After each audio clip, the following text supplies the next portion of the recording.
Krásny, spokojný a požehnaný prvý sviatok vianočný vám prajem, priatelia. Som na váhu, ale voda je úplne, váh je rozvodnený. Voda je kalná, prúd je strašne silný. Takže dneska žiadne plávanie, možno sa mi podarí aspoň trošku zakačičkovať, lebo už úplne z kraja je prúd taký, že tie spodné prúdy, to je ako keby vás niekto ťahal za nohy.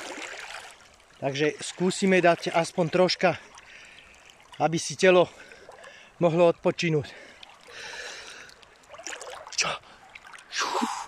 Na parádu. Fú, ale to pekne hučí.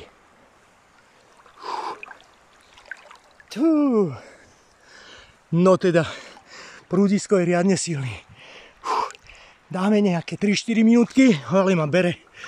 A potom, keď poleziem von, tak sa vám ešte ozvem dolu prúdom a hore prúdom. Fuj, kúcha. Ale ozaj je silný.